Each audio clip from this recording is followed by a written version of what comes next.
Good afternoon. Welcome to the regularly scheduled meeting of the Community Development and Regulatory Services Committee for today, September 27th. I have been joined by members of the committee, including Councilmember Cano, Quincy, Fry, and Reich, which is a quorum of the committee. I'm going to address the consent agenda first, which is items number 11 through 18. Are there any items anyone would like to pull off the agenda, 11 through 18? Seeing none, I'll move approval of the consent agenda. All in favor signify by saying aye. Aye. Any opposed? Those items are approved. We'll then move on to our public hearing agenda, which is a majority of the remainder of the agenda, starting with item number 1, which is a land sale. Mr. Pettiford, welcome.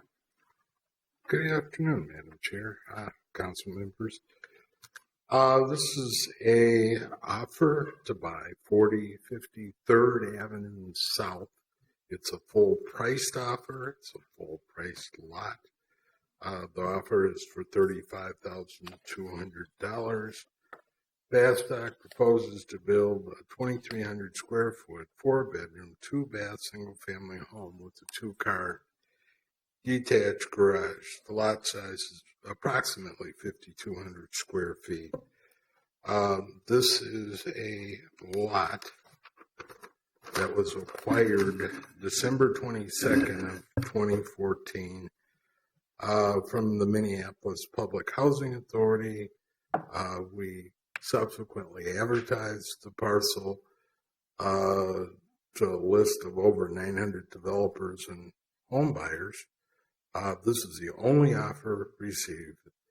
The offer was evaluated based on the criteria in the vacant housing recycling program, including financial capacity, experience, responsibility, scope of work, and occupancy intentions. And the intention here is that it will be sold to an owner-occupant. Again, it's 2,300 square feet, 4 bedrooms, 2 baths, full basement with the double car garage at the rear. It's attached at the rear. The home will be marketed for owner occupancy at a sales price range of $250,000 to $275,000. Natural Homes has built several houses in the past in near North community. They are very attractive, well-built houses. Are there any questions? Are there any questions for Mr. Pettiford on item number 1? Seeing none, this is a public hearing on a land sale at 4050 3rd Avenue South. Is there anyone here to speak to this issue? Anyone? Anyone? Seeing none, we'll close the public hearing. Councilmember Fry. Thank you, Madam Chair. I will move approval of this item. Approval of item number 1 has been moved. Further comments or questions? Seeing none, all in favor signify by saying aye. Aye. Any opposed? That item is approved. We'll move on to a land sale and item number 2. Madam Chair, item number 2 is the proposed sale of 1115 40th Street East to City of Lakes Community Land Trust. The building is still on this parcel.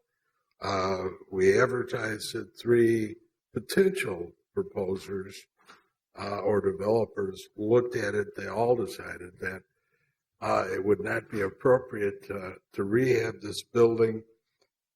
We then got an expanded proposal from one of the proposers, City of Lakes Community Land Trust, and they proposed to tear the structure down and build an 1,880 square foot, 4-bedroom, 3-bath, multi-generational home with a 2-car detached garage.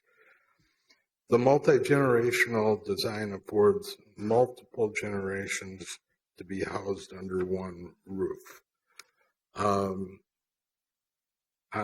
In October of 2015, the city acquired this parcel for $1 from Hennepin County.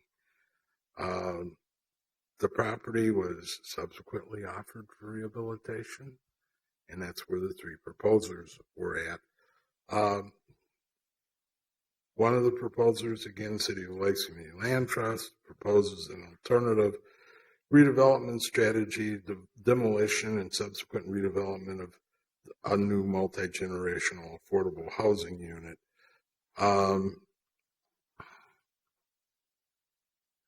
They have secured financing for acquisition, demolition, and some funds for home buyer assistance. However, there is still an affordability gap to the estimated new construction value of $375,000. Through the city's disposition, though the city's disposition policy allows for a write-down of the sale of the property for development of an affordable housing project, this project does not have a development gap. So CLCLT has requested direct home buyer assistance rather than a write-down.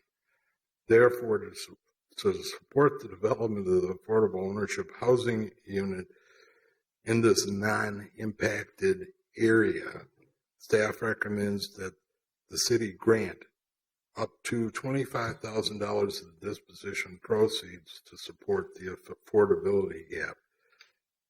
The grant amount will be provided at closing to reduce the purchase price.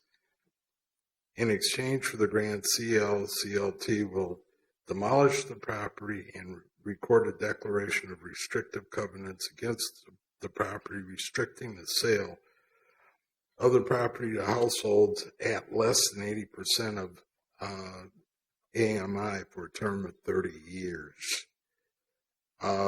They will also have the property placed in the land trust, which will result in the property serving households at less than 80% of AMI beyond the 30-year term.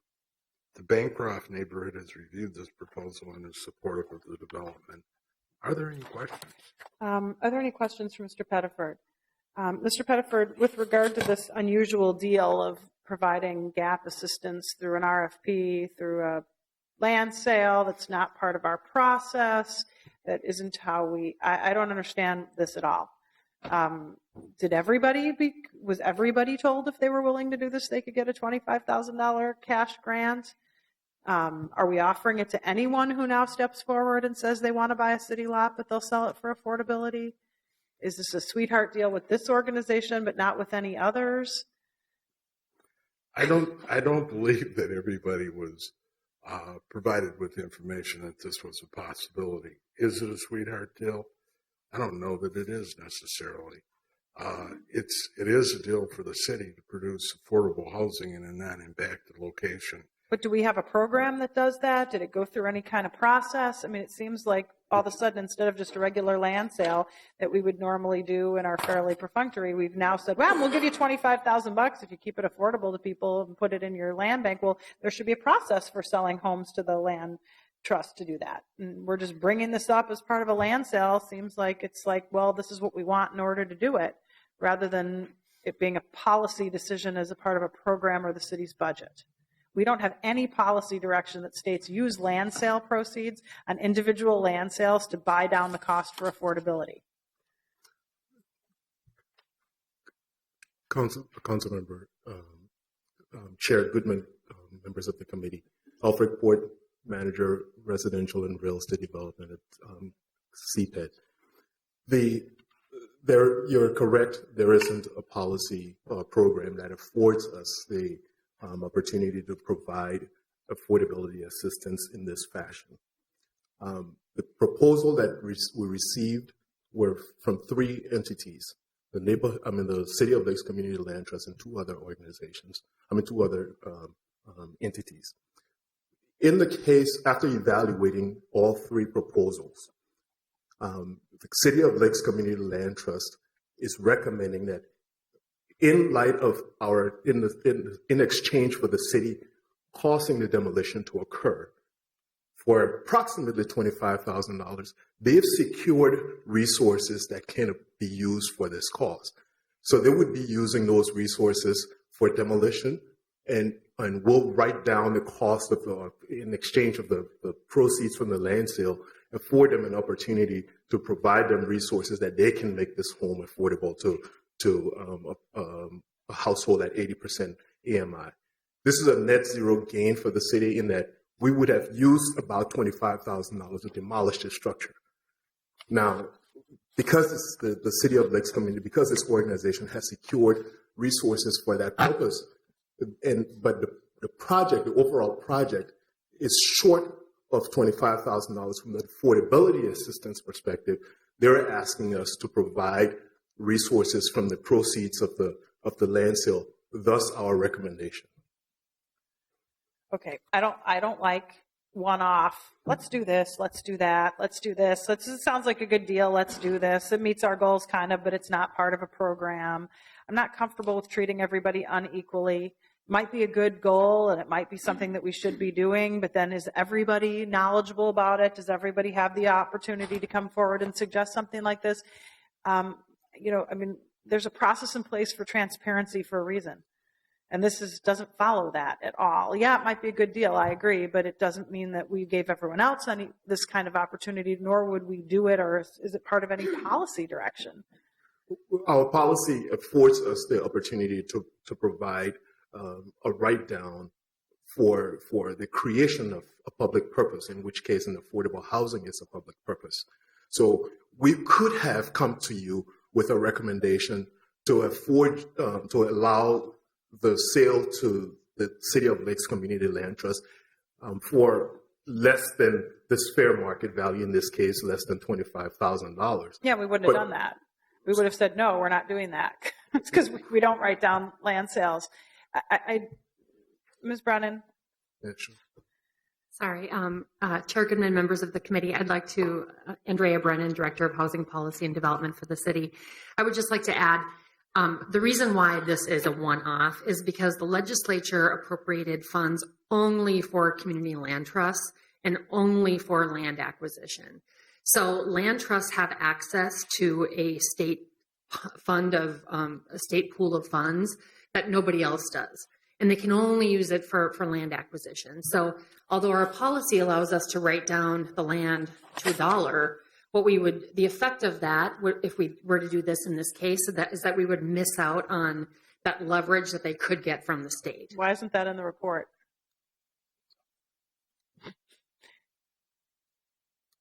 We get a written report. Everyone reads them. Why is that explanation not in the report then? I think partially it's because we haven't, I don't know that we've done this before, so this is a one-off with us trying to figure this out as well. But in the future, we will certainly make sure that any information, all of that information is included if we're doing any kind of proposing any sort of a one-off proposal. Okay. Further comments or questions? Seeing none, this is a public hearing on item number 2, which is a land sale at 1115 40th Street East to the City of Lakes Land Trust. Is there anyone here to speak to this issue? Anyone? Anyone? Seeing none, we'll close the public hearing. Councilmember Quincy. Thank you, Madam Chair. I'd like to move approval of this item. Item number 2 has been moved for approval. Further comments or questions? Seeing none, all in favor signify by saying aye. Aye. Aye. Any opposed? That item is approved. We'll move on to item number 3. Ms. Sjoquist, we want to do one public hearing on all 12 land sales. However, if there's some one-off situation, you might want to point that out within the, I didn't see anything unusual under 1 through 12, but if you could kind of explain what's going on broadly, and we'll try to have one public hearing, that'd be great. Good afternoon, Chair Goodman, members of the committee. I'm Sherry Sjoquist from CPED Housing here I'm very pleased today to present the final Green Homes North land sale proposals to exceed our goal of building 100 new homes on vacant lots in North Minneapolis. Today we will be recommending a total of 106. And I am very thankful to be able to wrap this all into one public hearing. We are allocating a total of up to $1,464,248,000 Of that, 1,354,248 is in development gap assistance, and 110,000 is affordability gap assistance. And I must note that the affordability gap assistance has been previously approved by the council as part of the neighborhood stabilization program, and that affordability gap with these funds is well established within CPED and council guidelines. I think the most expeditious way for me to go through each of the designs and addresses is in a short PowerPoint. I will mention that we have 17 designs, 22 different addresses. We did receive a total of 94 proposals. And that is with a range of subsidies. So I must thank the developers that are in the room today that are too numerous to list, and all of the participants in this program in the past. I think it sets us up well for our future infill development work in North Minneapolis and the rest of the city. Most of the designs are between 2 bathrooms and from 2 to 4 bathrooms and 4 to 6 bedrooms. The average square feet ranges from 1,400 to 2,400. This is the developer Build Wealth that will be building. The addresses will speak. I don't think I need to read the address. Ms. Shokvist, you're going to go through each of these individual ones, right? 17, yes, all of the addresses are here. So perhaps the folks who are here from Build Wealth could just stand up so we could just, as your project comes up, just stand up so we can get a sense of who you are. That would be great. Okay, so 3326 Emerson Avenue North, 3955 Emerson Avenue North, 3656 Colfax, 3543 Oliver. The developer is Gimmick. This developer is Holmes, Minnesota, 3016 Knox and 4754 Camden. Nor Development Group, this is 3454 Knox. Prestige Development, 1919 Queen. PRG Inc., 4133 Colfax and 4241 DuPont. Smart Homes, 2610 Newton, 2034 James, 2038 James.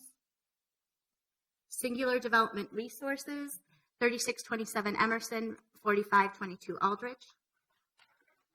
Twin Cities Habitat for Humanity, 2313 James and 2352 James. United Developers, 4323 Newton and 3750 Queens. And Urban Homeworks, 2718 Thomas, 2938 Sheridan, and 1320 Knox. Thank you. Are there any questions? Are there any questions for members of the committee? This is the 6th time we've gone through this, but it's never boring. It's really exciting to see so many new people participating in the program and some of our really great partners like Urban Homeworks who have been in this from the very beginning. And who have taken a real special interest in North Minneapolis and the work that's been done there. So it's really fun to see. I'm going to do a public hearing, and if anyone who is doing a house or 2 houses or 3 houses wants to get up and speak in the public hearing, I would invite you to do so. So we'll first open the public hearing on item number 3, which is a land sale at, and then do you need me to repeat all of them? Okay. A land sale for item number 3, sub-items 1 through 12. Is there anyone here to speak to this issue? This is your chance. Really, you could. Anyone? Anyone? No one wants to say anything? Wow. Don't make me call on you. Thank you. I'm going to call on Nor Development next if they don't get up. Madam Chair and the committee, my name is Pam Bookout. I'm with Urban Homeworks, and I just want to thank you all for the investment that you put into Green Homes North. Clearly, the community really needs it, and there are still a whole lot of vacant lots there that need some help, but because of this program, we've got over 100 new homes that are going to be there, and we're grateful because we are invested in the community, and we really want to see good things happen. So we just want to thank you for being part of that. Thank you for your really good work on this. Anyone else?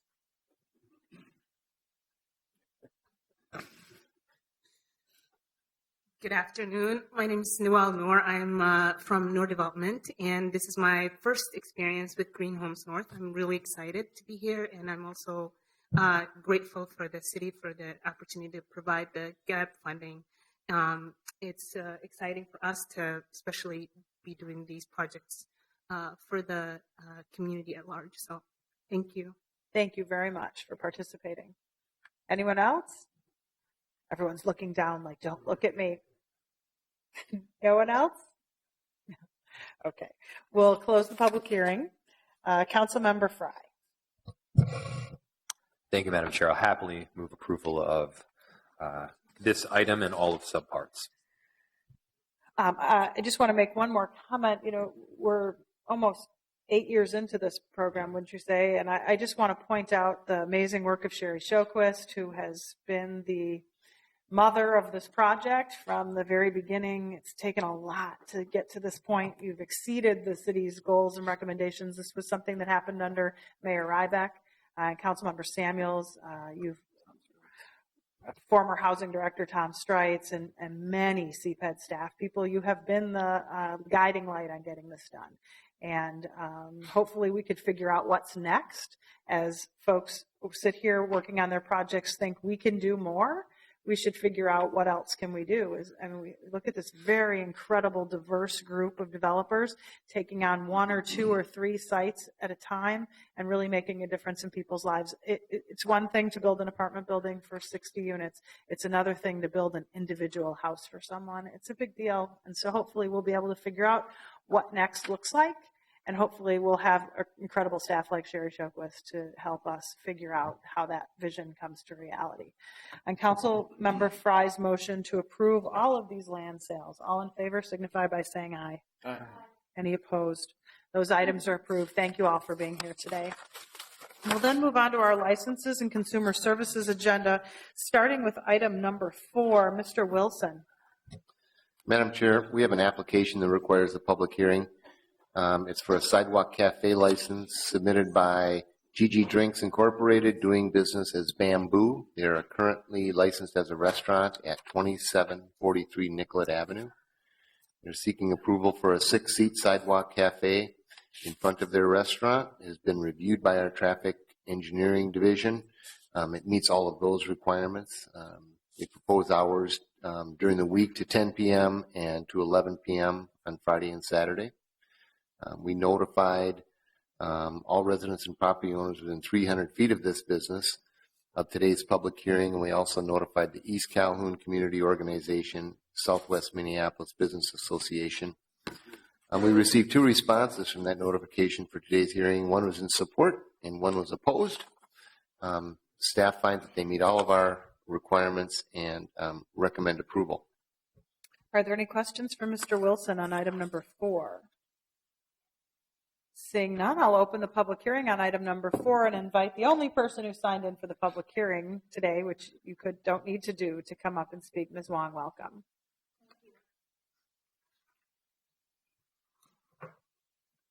I'm Tammy Wall. I am the property owner of 2739 and also 2735 Nicollet, and I also own Rainbow Chinese Restaurant on the same property for almost 30 years. I'm celebrating 30 years next year. So as always, I just wanted to, as you know, if you live in a city, we wanted to be safe and beautify the neighborhood. I'm not supporting the sidewalk cafe for Bamboo just for a couple of reasons. We've been getting a lot of disruption from parking issue, also a lot of trash. And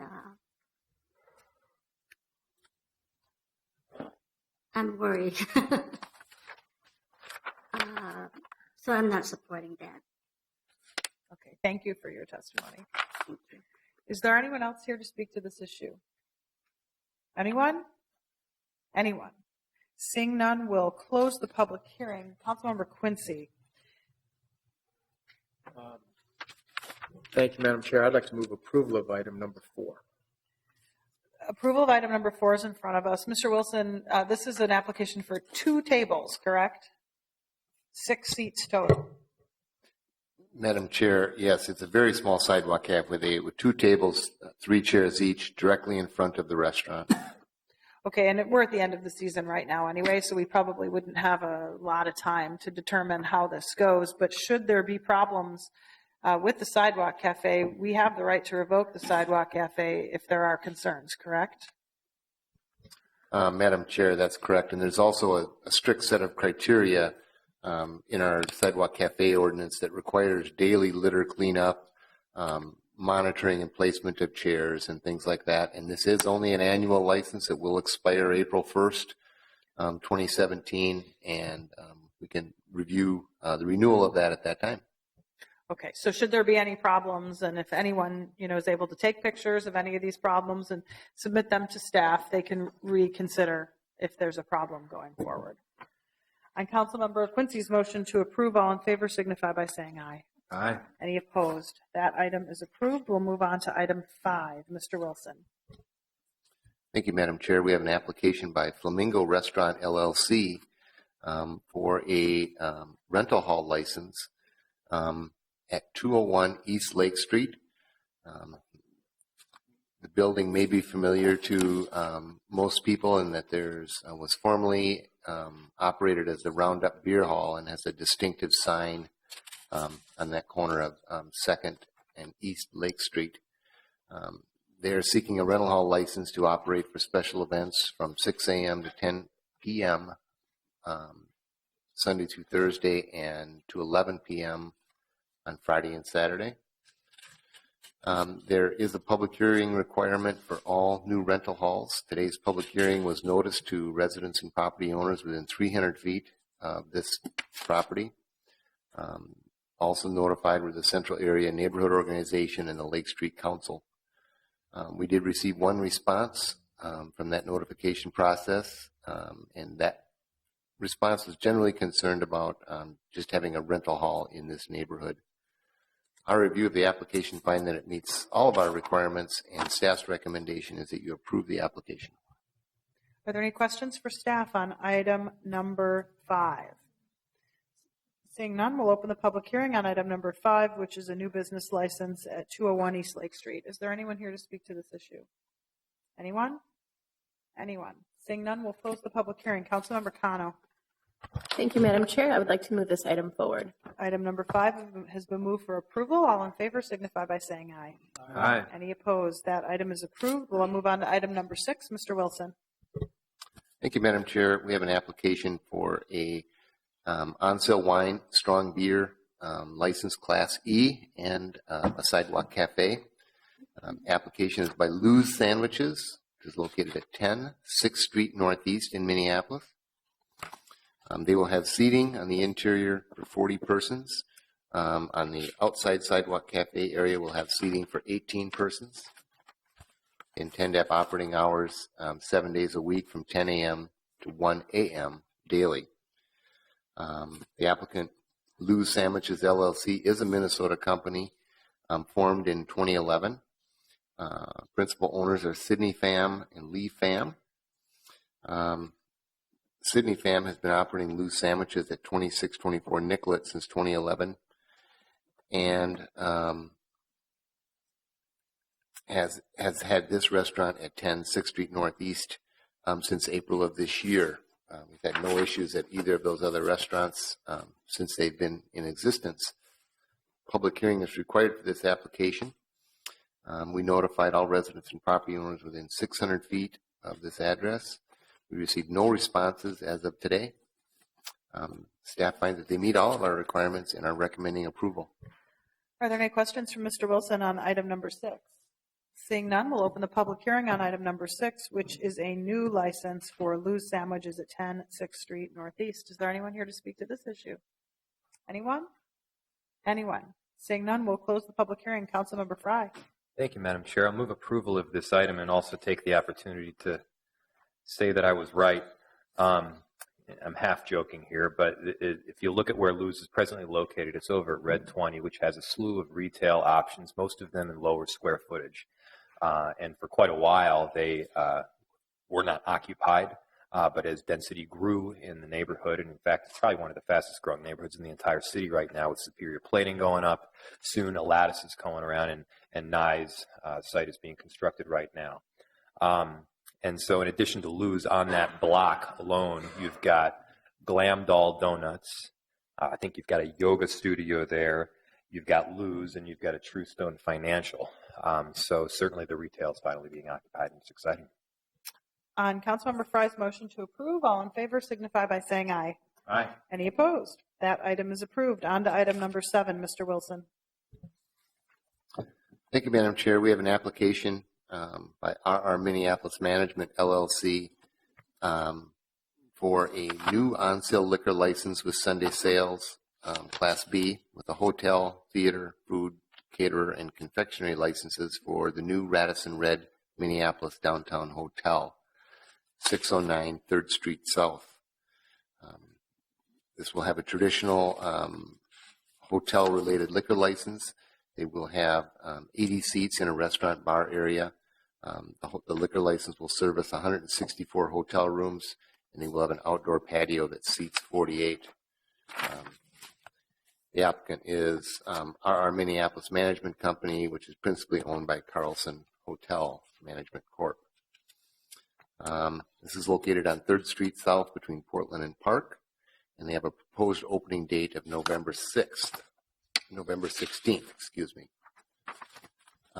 There was, however, a typo on our public hearing notice. You'll notice even on the agenda lists the address for this as 609 3rd Street North. It's actually 3rd Street South. Public hearing notice also had that typo of 609 3rd Street North. The mailing was a 400-foot mailing label of all property owners and residents, and that did go to all of those persons near 609 3rd Street South. We received one response from that public hearing requirement, and it was in support of this application. This is a brand new business, meets all of the zoning requirements and stipulations of a new hotel liquor license, and staff is recommending approval. Are there any questions for Mr. Wilson on item number 7?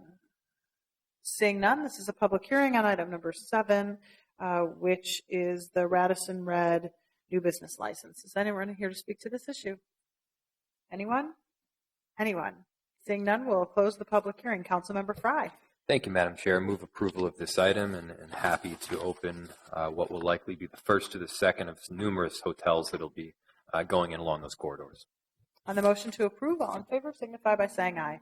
Aye. Any opposed? That item is approved. Our remaining license agenda item is item number 8. Ms. Roberts, welcome. Thank you. Committee Chair Goodman, council members, I'm Linda Roberts, Assistant Manager in Business Licensing. The amendments before you accomplish 3 significant things that will make it easier to do business in the city of Minneapolis. 1, it will eliminate the need for alcohol licenses to appear on a printed agenda prior to the council taking action on the license. 2, it streamlines the references in the city ordinance that regulates public hearings and won't repeat itself in each liquor service section. 3, it updates the language to reflect what the process for public hearings truly are. In other words, transparent, plain language. So many of you may have heard of the license jargon read and published twice. And what's interesting about that historic language, that those terms don't appear anywhere in this code when it relates to public hearings. It's strictly jargon that has been, in the past, something very difficult for our customers to understand and for us to communicate to the public, that all new or upgraded alcohol licenses need to appear on our printed agenda prior to us making a recommendation on its license. If the amendments are passed, public hearings will still be required, notices will still need to be mailed out, and that we are only eliminating that it needs to appear on this agenda. You may ask yourself, why are we doing this now? ELMS has provided us, people know about that, right? ELMS has provided us the city with many opportunities to consider how we can improve, streamline, and make our processes more transparent and efficient. If the amendments pass, the new agenda that the committee will receive will only have applications that the committee is considering and staff is making a recommendation on. Gone will be, have I brought it up enough? Gone will be this agenda with hand-marked, postponed items where I'm sure you and we get lost in what recommendations we're making to you. I want to extend a special thank you to Greg Benning, Julie Casey, and Michelle Harvette. Greg Benning and Michelle Harvette are here. They are the lead inspectors that did the ordinance review to streamline the ordinance, not to make just a one-word change, but to really change the code and make it easy and transparent in plain language for us. I also want to thank Patrick Sadler, an amazing public servant who challenged me and said, show me where it says read and published twice, and helped us get to a place in an amazing, diligent, and patient way to ensure that the language before you is written in a plain language and transparent to our process. Public hearing notices were sent to all licensed businesses, business association, and neighborhood associations on September 15th. The amendment has been reviewed by the Business Advisory Group and by Link. We've received one response in support from the Lake Street Council. I'm recommending the amendments before you, and I'm available if you have any questions. Thank you. Are there any questions for Ms. Roberts? I'm wondering if you could explain what ELMS is to everybody. An amazing opportunity for us to streamline our processes. Well, all the staff are eagerly awaiting this description of what ELMS is. It's going to be a fantastic system, and it's our system. It's a system that I know in our division we've taken with a great sense of responsibility to do exactly what this tool will help us do. And it will make our processes more streamlined and more accurate. I think that we mentioned something about a public hearing and how a typo may happen. In the future, we're hoping that that report will be generated out of